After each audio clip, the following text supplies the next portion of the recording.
At Texas minicamp, wide receiver Tank Dell looked. That would be Sarge. Yes, sir.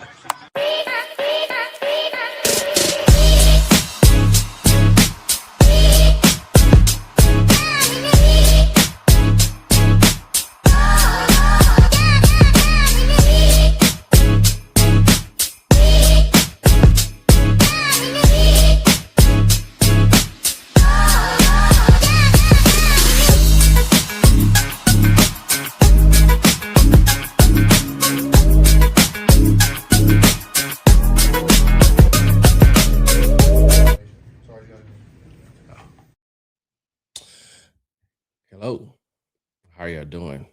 I know it's been a while. It has been a while, and here we go. Y'all got to give me a second.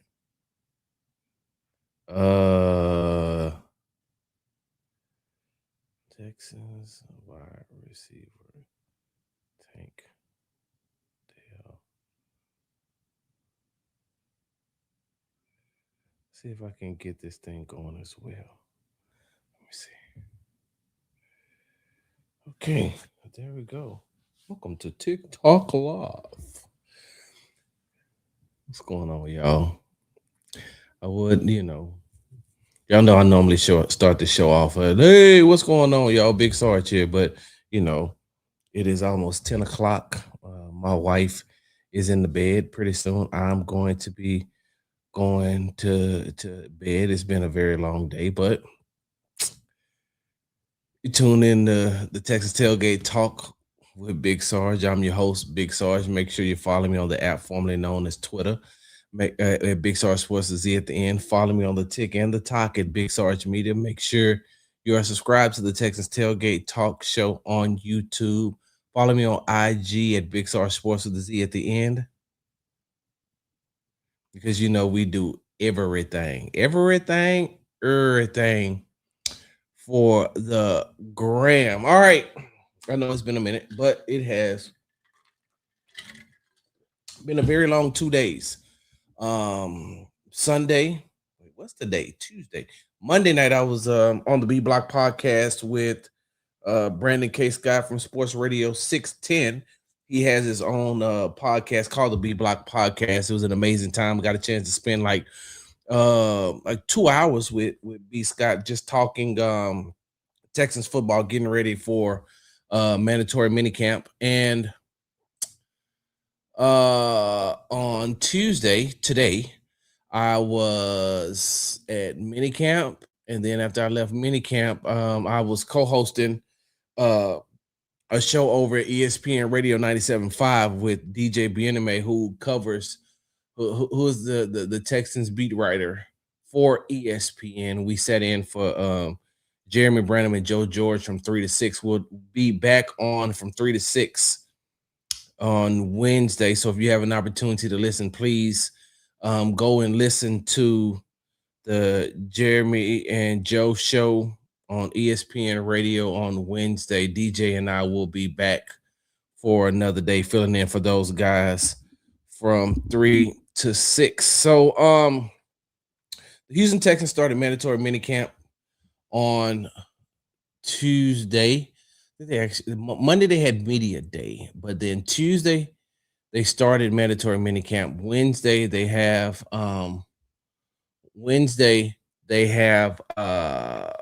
minicamp, and then Thursday. So Tuesday, Wednesday, Thursday is our final times that we'll get an opportunity to see our final 3 days of seeing the Houston Texans before training camp starts. I think in late July, if I'm not mistaken. And so it's been a long day for me. For those of y'all who know me, y'all know I get up very early in the morning to go work out. That's why this show will not be long. But I get up early in the morning to go work out. So in between working out, the mandatory minicamp and a radio show, it has been a long day. It's definitely going to be another long day on Wednesday. But I did make a promise to the supporters, because I don't call y'all know I don't call people fans, to the supporters of Texas Tailgate Talk and to Sports Talk with Big Sarge.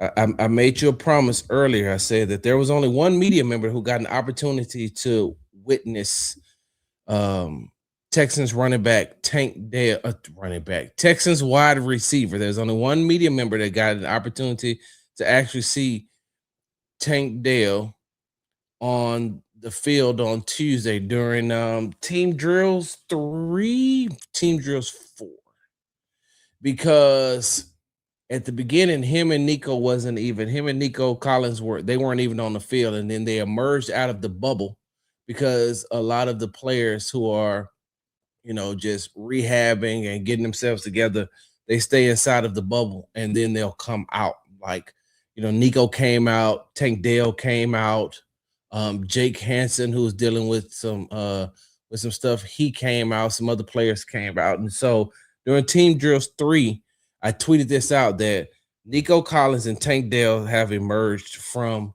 the tunnel.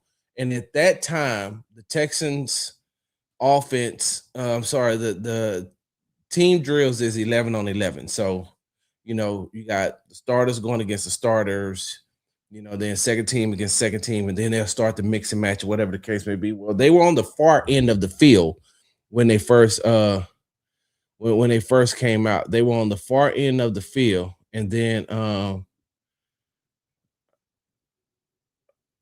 don't know what that means, but they were on the far end of the field doing the team drills 3, and Nico and Tank were just on the side, throwing the ball to each other, playing catch amongst one another. And then they came close. They brought the drill closer towards the media on this end. So they moved from the far end and came closer to us. But it was only the second team. So as I'm standing there, we're watching the second team. As we're standing there, we're watching the second team do team drill 4, 11 on 11. I'm sitting there and I'm watching, and I caught a glimpse and I said, wait a minute. They got another drill going on behind this drill, because they had in front of us was what was the 11 on 11 in front of us, and then they had all of the all of the rest of the players walling off the back end of where they had a whole nother team drill going. So I was like, wait a minute, they got something else going on over there. So I went over there. I didn't go over there. I'm sorry. I moved and got into a different location because I looked and I said, hey, wait a minute. They got that's a whole nother drill going on over there. And it was the starters. And so as I'm looking, I know the first person I noticed was CJ Stroud. And I said, okay, so if CJ's over there, and then I started looking, I started to see other jerseys. I started to see some defensive jerseys. I said, oh, something going on over there. So I went over there. I mean, I moved where I could get a better view. I didn't go over there. I moved so I can get a better view. And I was the only media member standing there. So I'm watching. And all of a sudden, I see number 1. I said, oh, they really got something going on over here. So I tell me about my boy Hutch. Hutch ain't doing too bad. We'll talk about him. I'm gonna talk about him probably on Thursday. I just came on to talk about Tank Dell right now. So everybody knows that Tank Dell had a horrific injury back in week 16 of the 2024 season. And he got hurt in Kansas City, one of the most horrific injuries that I think that I've ever witnessed myself. But Tank Dell had that injury, and it caused him to miss the rest of the season, because that was week 16 versus Kansas City. So he missed the rest, the rest of that season and postseason, and then he missed all of 2025, all of the regular season, all of the Sarge being nosy. He missed all of the regular season. I'm doing my job, J Rock. He missed all of the 2025 regular season and postseason.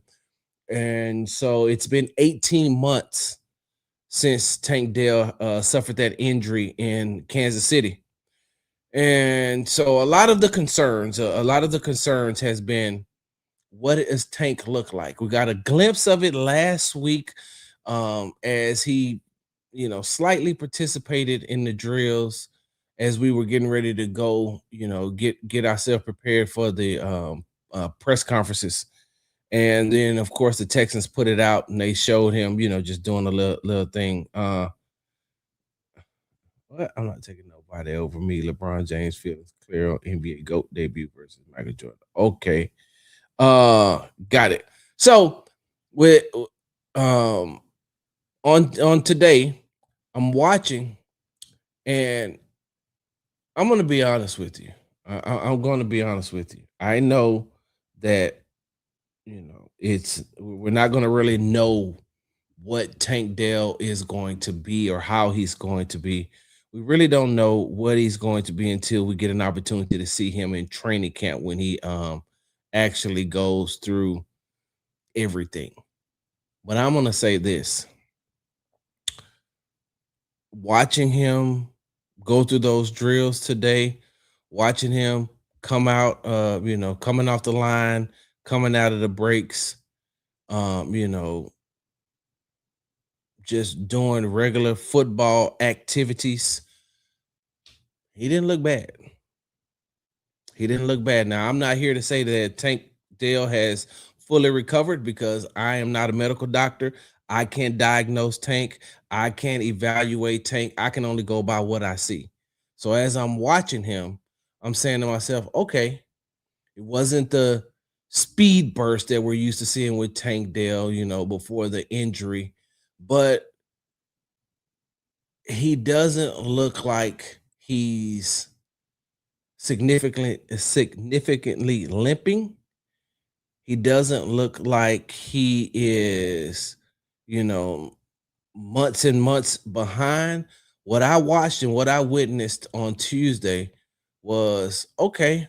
I can see where they're going with this, and I think that if I'm not mistaken, Nick Casario was on the radio, and they said, and they asked him about Tank Dell, and he said that we should be able to see Tank Dell, back in full form in training camp. But like I said, I got an opportunity to witness it today. I got an opportunity to see today. And when what I was watching for him, I didn't care if he caught any passes. I didn't care about any of that. I didn't care.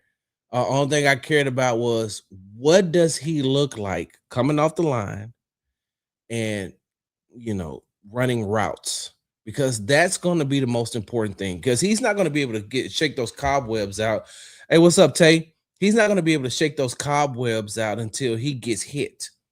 And that probably won't be until you know the first preseason game, but he's going to have to take some hits throughout the training camp and preseason, but really takes hit in preseason games in order to shake those cobwebs out and get himself back into playing actual football.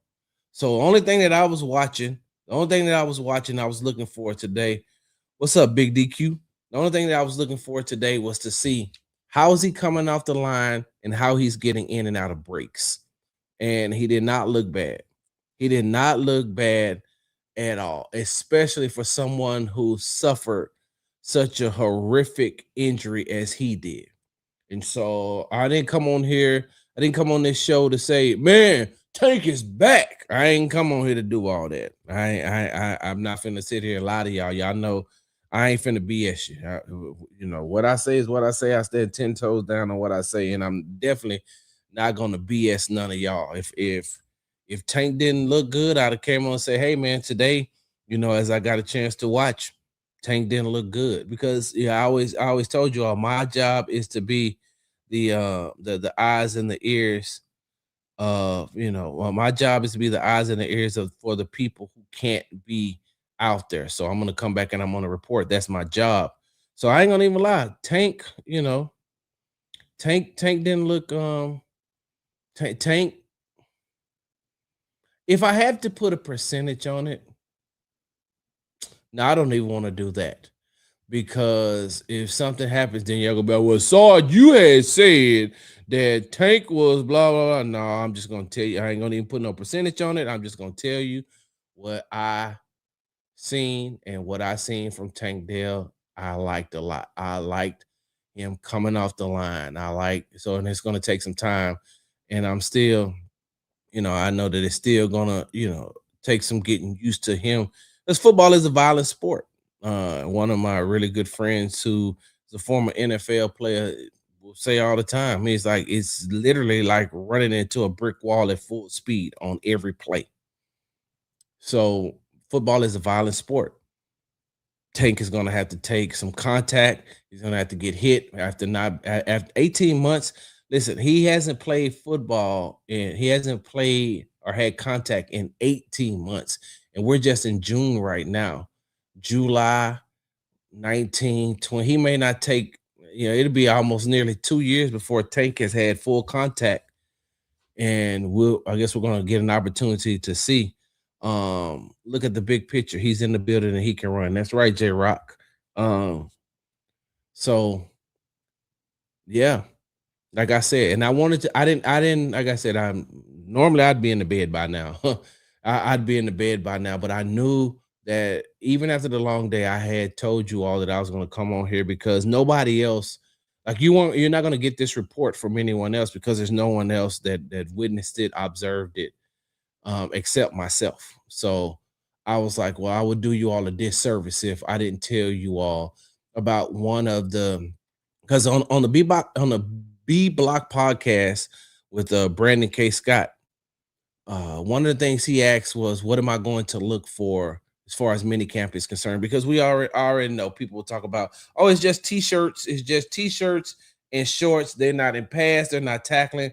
And one of my things I still have it written down right here: how many snaps does Tank Dell get? I said that on this show. I wrote it down, and my question was answered today. My question was answered today when it was towards the end of the mini camp and they went on the back end of the field. They went on the back end of the field in team drill 4, and I got an opportunity to witness him on both sides.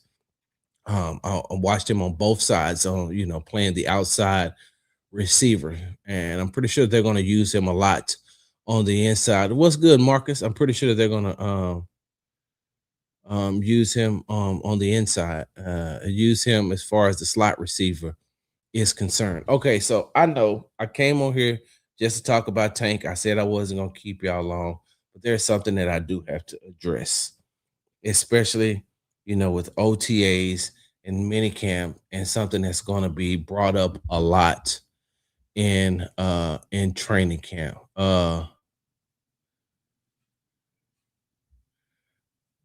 I just seen it. Who put it out there? Somebody put it out. Here we go. I don't know the name. I'm gonna read this to you too. I'm gonna read this to you all on the ones who are watching me on TikTok. It says, "Hey Sarge, in your opinion, is the issue wide receivers lack of separation, Kaylee play calling, or CJ?" Oh, what's up, frat? All right, this is my frat brother. So he says, in my opinion, is the issue lack of separation, Kaylee play calling, or CJ? So I don't know what you're asking me about on for the last two about Kaylee play calling or CJ, but I put this up here, frat, because I do want to address this, right?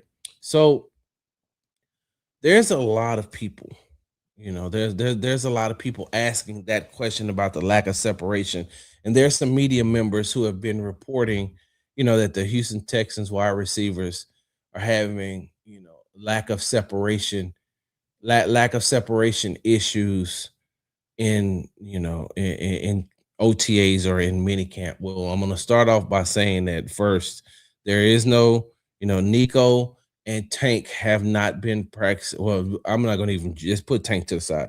Nico hasn't really been practicing until towards the end of the OTAs, and towards the end OTAs, I think he got in maybe one day, and towards the end of minicamp, the first day of minicamp today.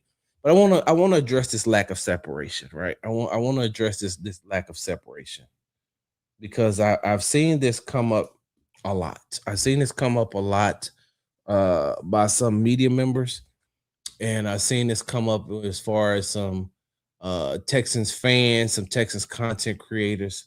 They keep rehashing about the Texans lack of separation. I don't know what the Texans lack of separation is going to. I mean, I don't know what the separation is going to look like. in the regular season. Let me say it that. And this ain't me taking no shot and nobody in the media.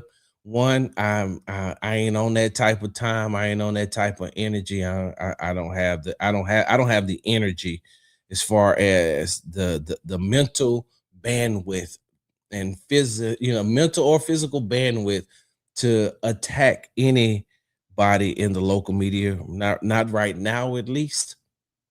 Let me say this: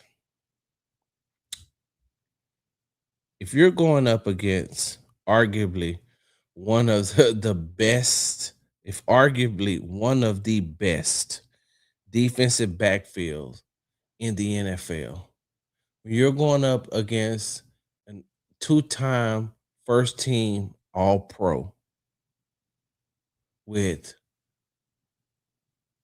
a second year rookie, sorry, two second year wide receivers, a rookie wide receiver, a wide receiver that's been in the league and has gotten his share of touches. He's been in the league. Hutch been in the league going on 4 years as well. Who's gotten his touches and is finding himself doing a lot of good things. But you're going up against the number one defense in the NFL. You're going up against arguably one of the best. Like when you look at the Texans secondary, when you look at the Texans defensive backfield with Derek Stingley, Kamari Lassiter, Kalen Bullock, and now they've added Reed Blankenship. That's a top three. That's a top three. And they may not be three defensive backfield. So you're not just gonna have your wide receivers come in, step up, and then just blow by these guys. Because on the flip side, like Derek Stingley doesn't want to get beat. Kamari doesn't want to get beat. They don't give a damn that it's OTAs. They don't care that it's minicamp. They don't care that it's training camp. They don't want to lose a rep at all, period. Kamari Lassiter said it best. He said, you don't want to be the guy sitting in your position group room or sitting in the defensive meeting with your plays, with you getting beat on these reps. He said, you don't want to, you don't, that's not, you don't want to be sitting in that meeting having everybody turn and look at you while you're the one that's getting beat on these reps. I forgot Jalen Petrie said the exact same thing. I forgot to add Jalen Petrie. How do I, I'm gonna be honest with you. I always forget to add Jalen Petrie because to me, Jalen Petrie is like a hybrid linebacker. Like I know he plays the nickel corner position. Like he's a nickel corner safety linebacker. Like he's a hybrid. Jalen Petrie is a hybrid. And so sometimes that's why I kind of forget because when I start talking about the linebackers, I would have probably said, yeah, and Jalen Petrie, even though he plays the nickel corner, but you can move him from on the line to off the line to way back. You know what? This ain't no flex, but let me tell y'all there's something that I found out at Jalen Petrie's. Let me tell you something I found out at Jalen Petrie's football camp. We're talking to his father, great guy, Rick Petrie. So him and I were talking, and I said, talking about the way that Petrie plays with control, reckless abandonment. Is Tank Dell playing? Yes, he is going to, barring any setback, Tank Dell will be on the field this year.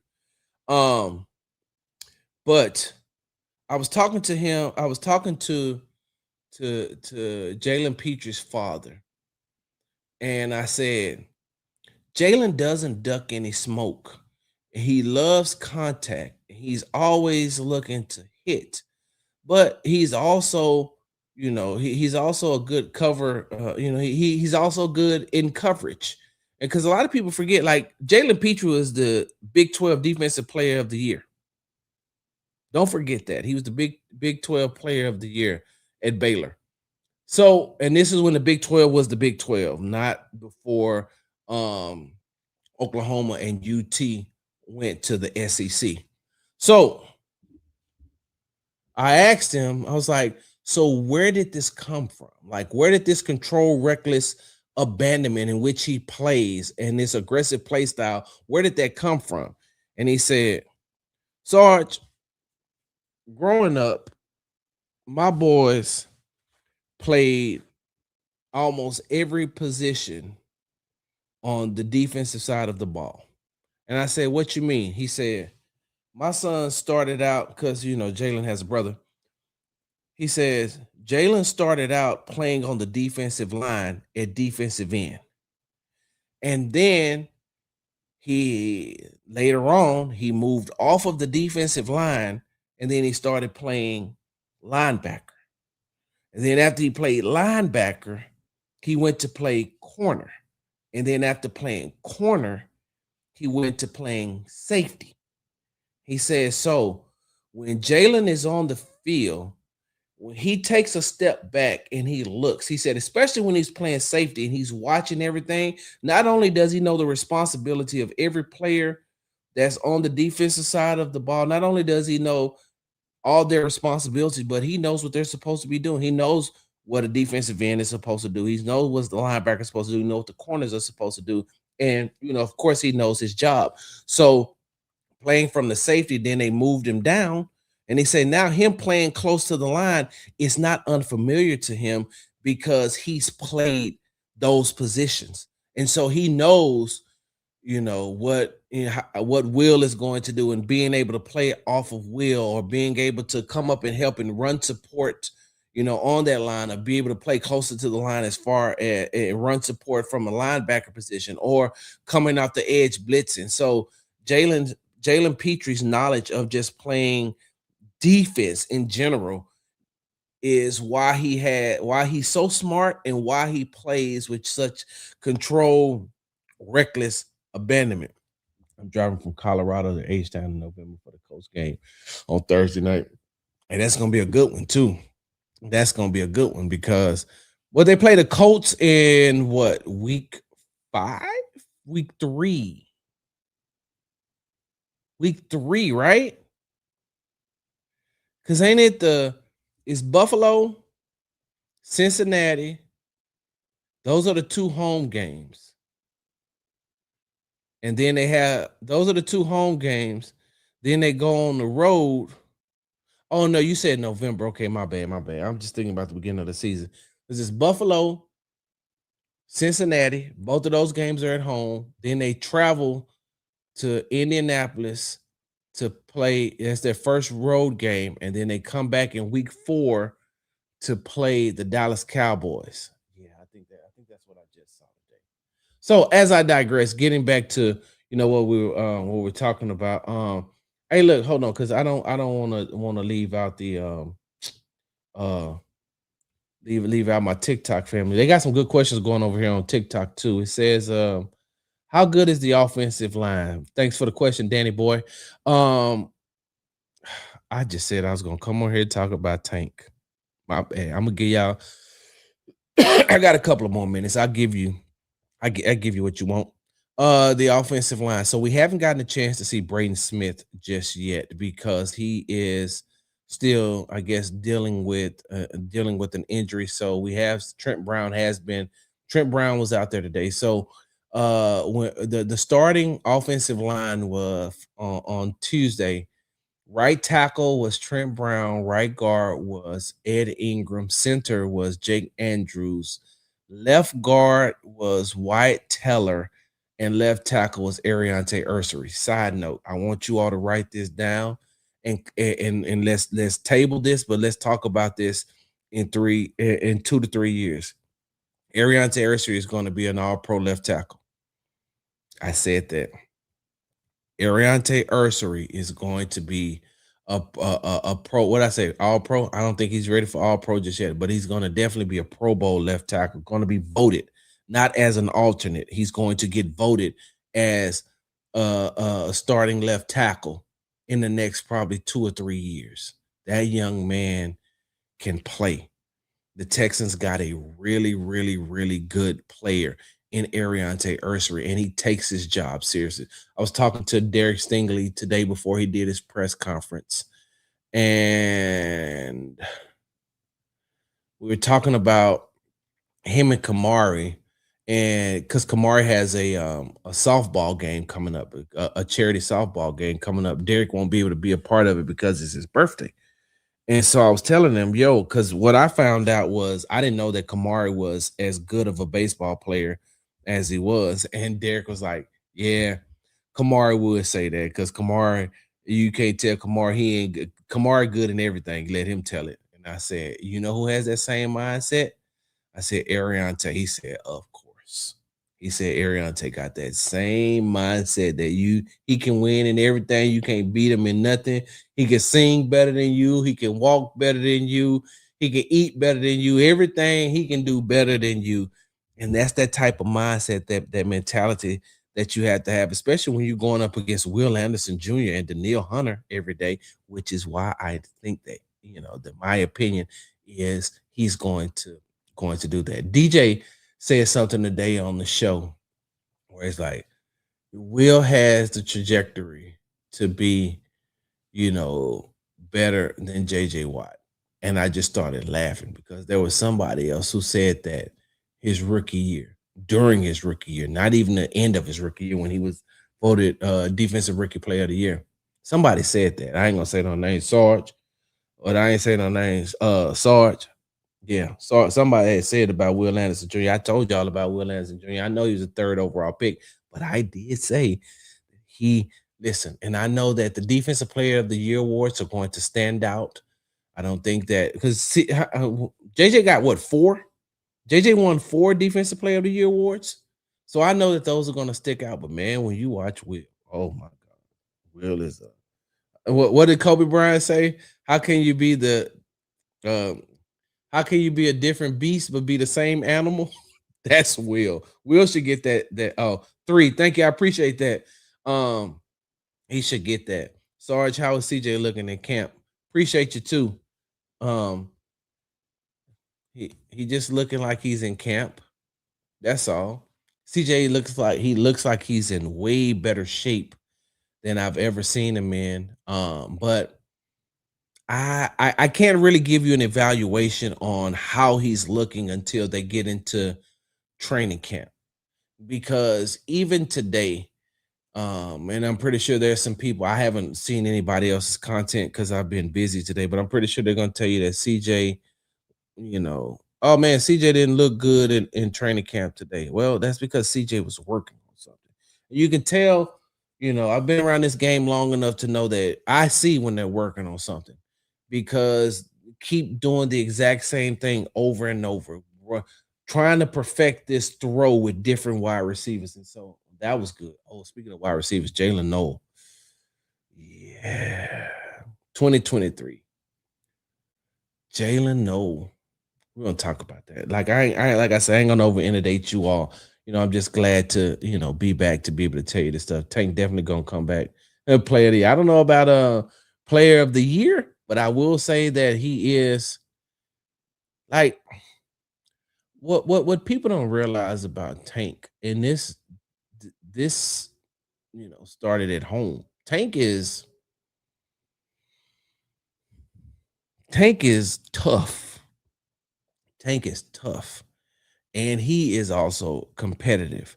Because he's been, his whole career, and I'm not even talking about the NFL, I'm talking before he even made it into the NFL. He's had to prove himself time and time and time again at different colleges.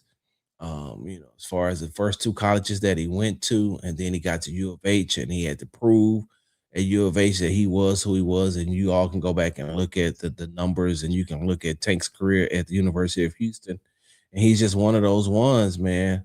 He's just one of those ones. And you're right. I don't know what he's gonna look like coming back after two lower body injuries, but I'm talking about what I seen on Tuesday, the first time that we've actually really, well, I'm sorry, the first time that Tank has participated in multiple plays during the team drills. And like I said, nobody else, I don't know what was going on with everybody else, but I was just happy that I was the only one that was able to see it. I walked, it's like, wait a minute. And then I'm like, because I noticed that Tank and Nico wasn't playing catch anymore. So I'm like, okay, so where are they? So I start to look around, and that's when I noticed. And I was like, oh, they running drills on that backside. Somebody asked me earlier about uh hold on, what did wait, hold on, what did hold on. Won't be the no. I don't think Dwight said it won't be the same after the injury. I don't think that Dwight's being negative. I just think he's being realistic. I don't, coming back from remember now he got hurt his rookie year. He was out with a lower body injury. Then in the summer he got shot, and then in week 16 he got hurt again. And Tank Dell is also like I think Tank Dell will be 27 years old this year. Let me see.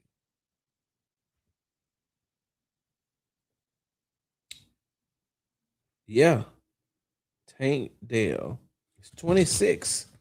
I think that he turned, yeah, Tank is 26, but I think that he has a birthday this year.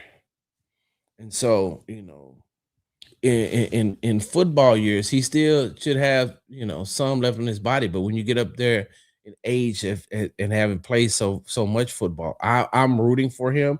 Everybody can't be Adrian Peterson. I say that Adrian Peterson. If anybody of you all got a chance, anybody ever had an opportunity to watch Adrian Peterson play football, and if you didn't go back to YouTube and watch it, Adrian Peterson is the real Black Panther.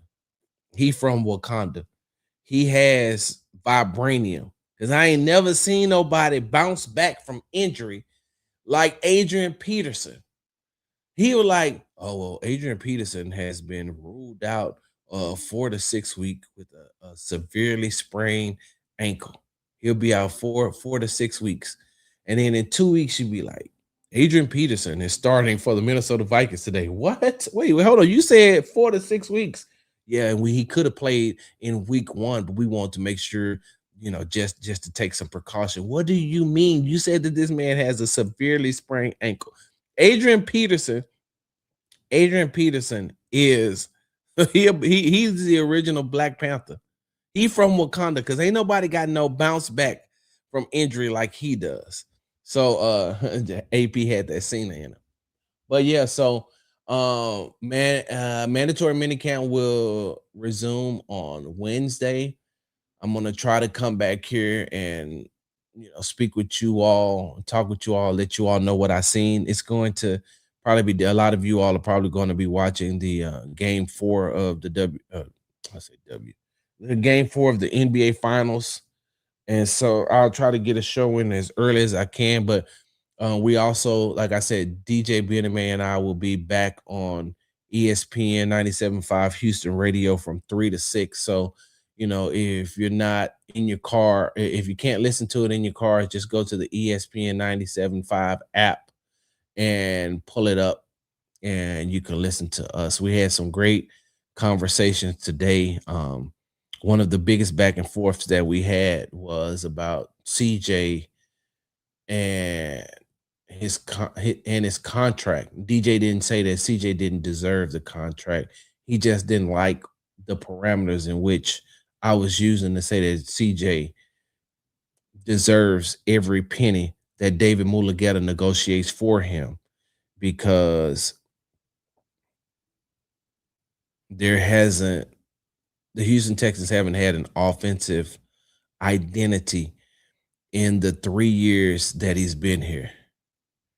Vega, if you can give a prediction stat wise, what would your prediction um yeah, we're on YouTube too? Okay. If you can give a prediction stat wise, what would your prediction for Noel be this year? Vega, or are you want me to give like receptions, yards, and touchdowns? Or are you just saying, what do I think that he's going to be? Because I had an opportunity to speak with Jalen Noel. Aaron Wilson and I from KPRC2 had an opportunity to speak with Jalen Noel on last week. I have as some of you all have seen some of the clips that I put out, but I'm going to put out the full interview here sometime this week. And after Thursday, y'all just make sure that you're following me on the app formerly known as Twitter at Big Sarge Sports with the Z at the end, and on TikTok at Big Sarge Media. I will be putting out a lot of content. I will be digging in my duffel bag. I will be giving you all content up into training camp. And then you all know once training camp start, I'll be flooding your timelines with it. Yards and touchdowns.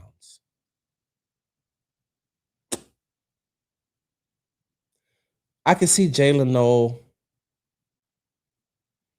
having about 550 and about 550, 7 touchdowns. I don't know if that's a bad thing, but I also need to see in training camp how Nick Haley's going to use him. But if I just take a ballpark guess right now, I could say about 550 and about 550 and 7 touchdowns, because this is the year I think that, if Brevin Jordan can stay healthy, between Brevin Jordan and Dalton Schultz, well, Dalton Schultz first, then Brevin Jordan. And then of course you got Nico, you got Higgins, um, and then you have Noel, but you also have David Montgomery has to get his touches out of the backfield. Get in the backfield as far as running the ball.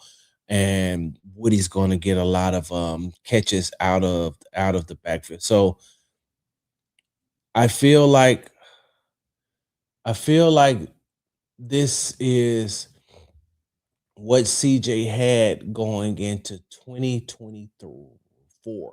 I was about to say 23. That was his rookie year. 2024 is when they had gotten Stephon Diggs and they got Joe Mixon, right, on the offensive side of the ball.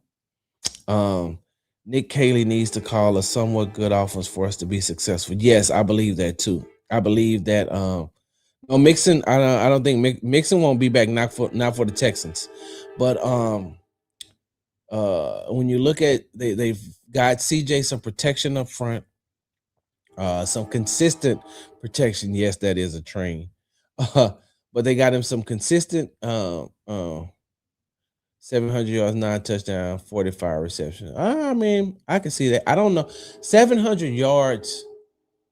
I If you think Jalen Noel's going to have 700 yards receiving, then how many does Nico and Higgins have?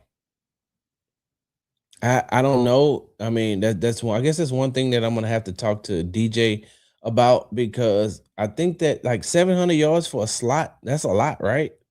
When you have two big outside wide receivers that's gonna have to get touches, and you got Tank. Um, it's time for Collins to get an All Pro, at least second team All Pro. Yeah, he was. You know what? The crazy part about it was he was on his way to getting that. Is that last season? Or was that 2024? One of them seasons, and then he got a concussion. He got hurt. That had to be 2024, because he came out the gate balling. And when he got hurt, I think, what was it, a concussion or hamstring? I got to go back and look. But he got hurt. And when he got hurt, he was leading the league, I think, in receiving yards. And he got hurt. Nico get 1,200, but I think Nico may miss some games. It's gonna be that's gonna be good.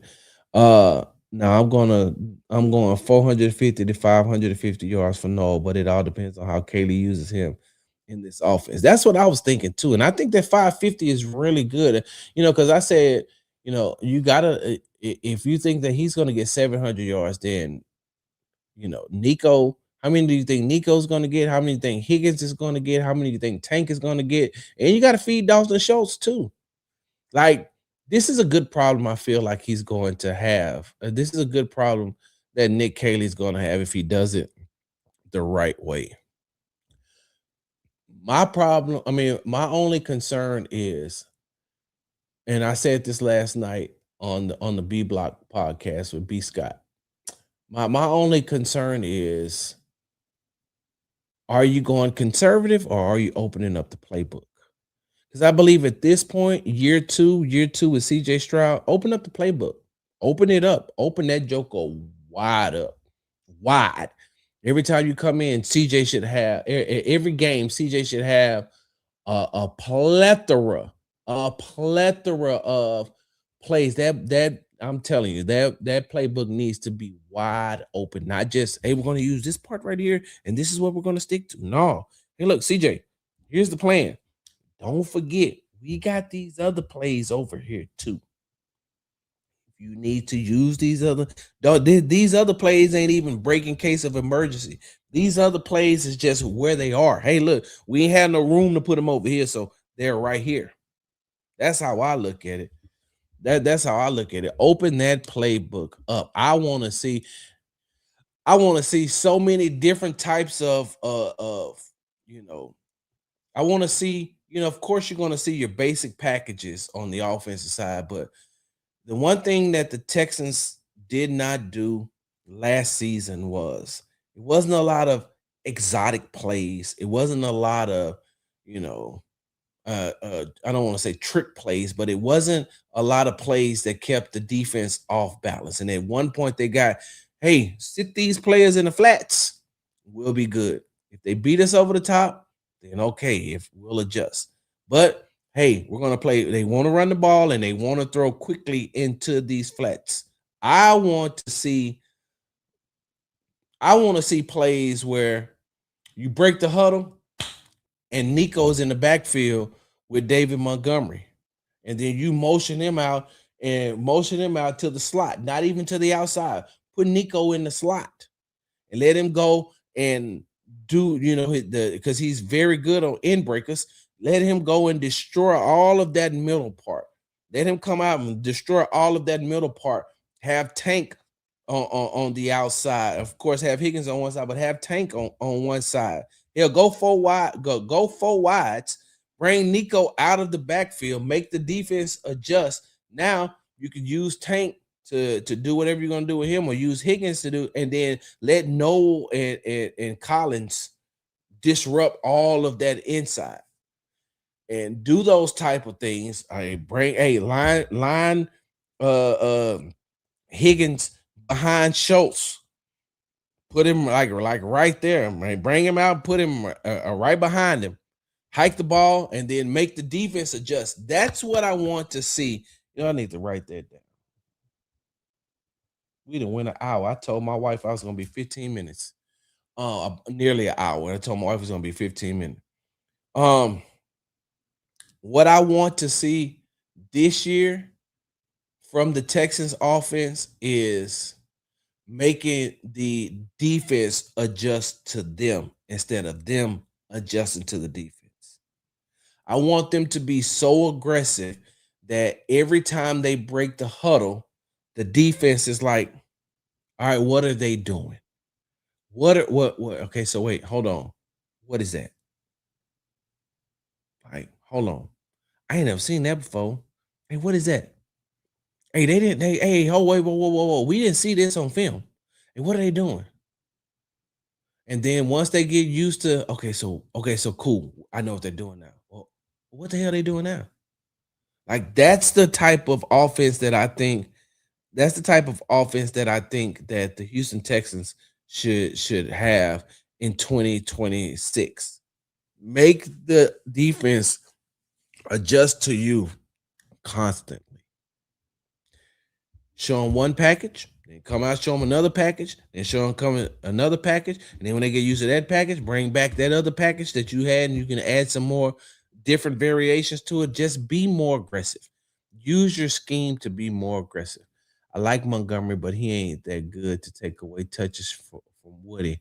Texans will be doing themselves a disservice by not having. Hold on, let me see. So what's up, Philly to Texas? I like Montgomery. He's talking about running back David Montgomery, but he ain't that good to take away touches for Woody. Texans will be doing themselves a disservice by not having Woody heavily. I think Woody will be heavily involved. I think that this two back system that they're going to have, I think that Woody is also going to be involved because Woody is a dual purpose back. Woody can run the ball and Woody can catch the ball. And I don't know if y'all seen it or not. If not, go to my page. I got pictures up of Woody Marks. Woody looks good. Body wise, he shed all of that college weight, and he coming in. He's smaller, but he still looks, he's small, but he still looks impactful, but he looks quicker. He looks quicker than what he is. And so I think that it'll be that. Hmm. I'm mad Caleb Williams on the Madden cover. The media trash CJ, but propping up Caleb Williams bum head. Hey, Mike in Space City. I said the exact same thing on matter of fact, I said that on the two times, I think. One time on the radio and one time on Brandon's podcast. It was like everybody trashes CJ for his playoff downfalls or miscues or whatever you want to call them, but uh, Caleb Williams had the same one and they awarded him the Madden cover. I'm with you, Sarge. I need to see offensive scheme wins. What is this one? Respectfully, Big Sarge, you have the commentary and delivery to take over and become the face of the Texans media. You just need to be consistent with the videos and live streams. You could be, hey man, is that Hovaholic? First of all, hey, that freestyle. The freestyle is coming up at Yankee Stadium gonna be wild from Jay-Z. I like the fact that he did his hair. And you know what? Overhaul it, you're correct. You are correct. And that's on me. Sometimes life be lifing. So, consistent with the videos and the live stream. When you say videos, what do you mean? Because I put out constant content on social media all the time. The live streams, you got me on that one. Um, you're right. I'm not one of them people who's gonna be like not gonna tell somebody when they're right. Uh, you're right. You're right, brother. You are 112% correct. I agree. And thank you for holding me accountable. I'm being serious. I think the national media trashes CJ based in the local. Ooh, Senior Boble. That is good. That is good. I think the national media trashes CJ based on the local major media narratives. Okay. You're right. TikTok. I'm gonna talk to y'all tomorrow. I gotta get up out of here because I gotta be up at 4 o'clock. So we'll be back. Uh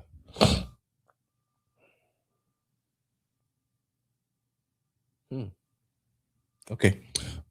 Senior Bobole, let me say this before I get up off here. I don't know if you got an opportunity to listen to the show with DJ and I today on ESPN 97.5. We were on from 3 to 6 with we sat in for Jeremy and Joe. And we'll be back on tomorrow. I don't know if you got a chance to hear, but so there's one person, Paul Gallant, said on his podcast on Monday that he thinks that the local media is being too soft on CJ. So DJ and I talked about that. I won't rehash it here. DJ and I talked about that. He said that maybe CJ doesn't have as thick skin, and I'm saying there's a whole lot of other parameters that goes into it. Right? Right. So last thing I'm gonna say about all the I'm about, and I don't this ain't that you senior bubble, but I'm just saying this is the last thing that I'm going to say as far as this is concerned. What? So when you see, how can I put this? When you see a lot of these, so first of all, let me preface my statement by saying this: there's no bigger critic of CJ Stroud than CJ Stroud. No bigger critic. So I said you can't let the highs be the highs and the lows be the lows. He knows. He's seen the mountaintop and he's seen the valley. So there's no harsher critic on himself than CJ. He doesn't mind coming to the after that Patriots game. He came right to the podium and took all the questions. Took all the questions and talked about his performance. A lot of times when you see this bashing of CJ from a local perspective, a lot of those guys don't show up to a lot of things. A lot of those guys don't show up to a lot of the OTAs, the mini camps, training camp. They may sprinkle it in and there, here and there. They're not in the locker room. They don't, you know, they don't come to a lot of the press conferences. You can talk about, the you know, at the press conferences when the questions that you have should be asked. I don't attack the local media from a personal perspective. I don't take there's only one person that I've attacked publicly. I'm sorry, I didn't attack, that I responded to. It's not attack. There's only one person that I responded to from the local media, not social media, local media, credential media member that I responded to because he's playing with my name. But I'm going to say this. When I say these things, it isn't from I'm not being malicious. I'm not being salacious. This isn't personal. But this is how uh this is how I was raised. You can't throw rocks and hide your hand. Don't throw rocks and then hide your hand. If you throw the rock, stand there, I threw the rock. I use that saying to say this. If you think that there is some issues, and I'm just using CJ for example, if there are some things that you don't like about CJ and there's some things that you feel are not right about CJ, then show up. You have the access. If you have the access, then show up and then say, hey, CJ, blah, blah, blah, blah, blah, blah, blah. And then you sit there and then you wait for him to answer. He may give you the answer that you want. He may not give you the answer that you wanted. But you still ask the question. So now, however you frame it from the answer that he gave you, however you want to talk about it, at least you were there to ask the question.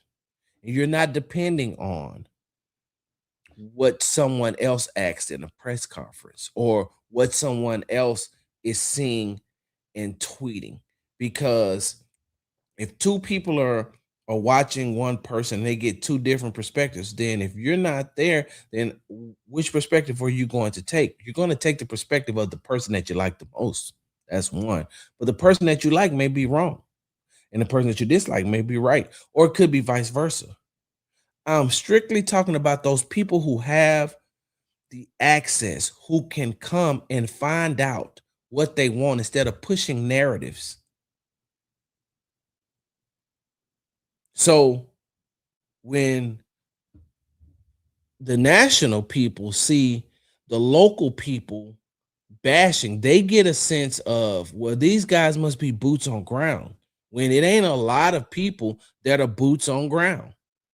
I think I told DJ today, there's people that got rubber boots. They'll show up with the rubber boots on, but boots on ground meaning that you got some dirt on your combat boots or your cowboy boots, however you want to call it.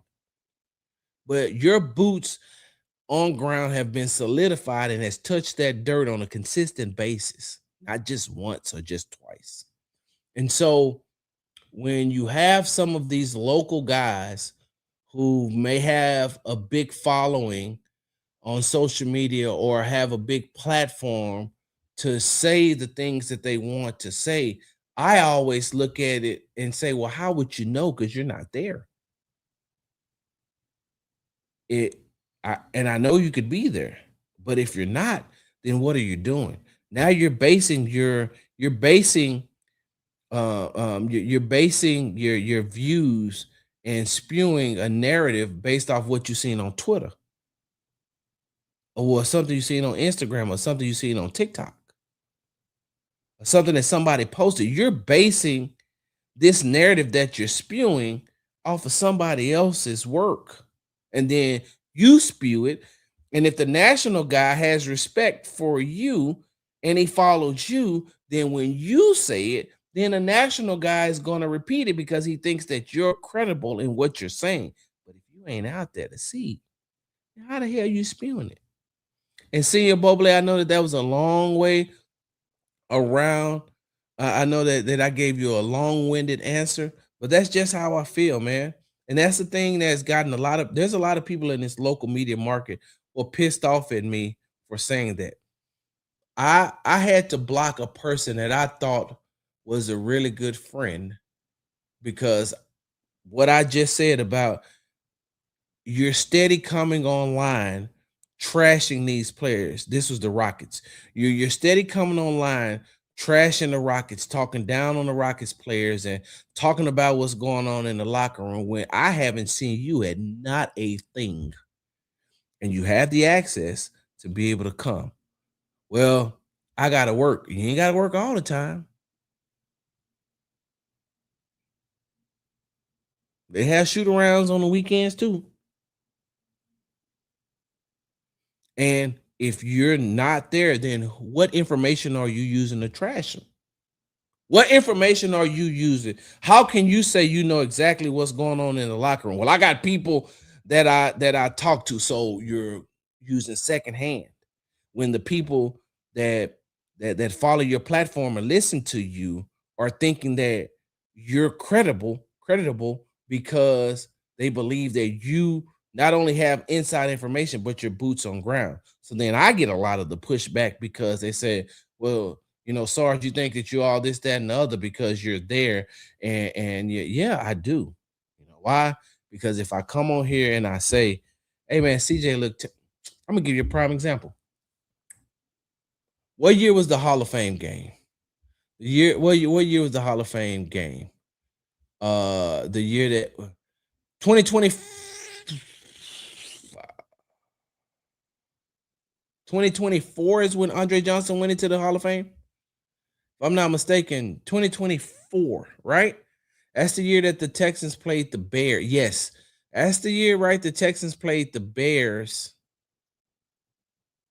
in the Hall of Fame game. Yes.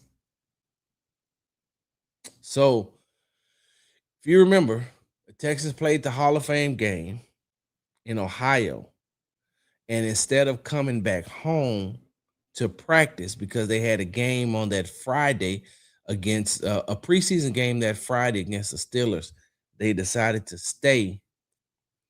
They decided to stay in Ohio they started to stay in Ohio and they practiced at Nick Casario's high school. They practiced for 2 or 3 days at Nick Casario's high school before they went to Pittsburgh to play that Friday.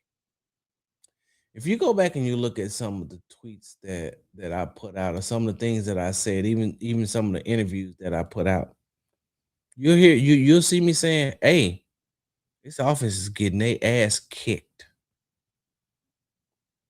You remember I told you CJ dropped back, threw a pass, Derek Stingley caught it and threw it back to the offense and said, try that shit again?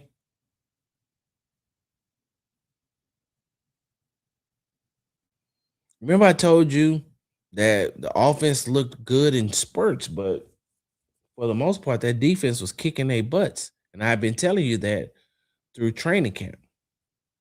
Well, the only way that I know that is because I'm there and I'm watching every play and I'm saying, okay. So now I'm reporting that. So now the people who aren't there, right? Then they'll pick up on that and then they'll say, oh, well, the Texans are having a bad training camp and this, that, and other, blase this and blase that. Well, you're using my work, one. Then for two, you can't come back and say CJ's trash because Sarge said he's having a bad camp. You can't call him trash. You can just be like, hey, there may be some issues, problems, and concerns as far as that offense is concerned, the offense that's led by CJ Stroud.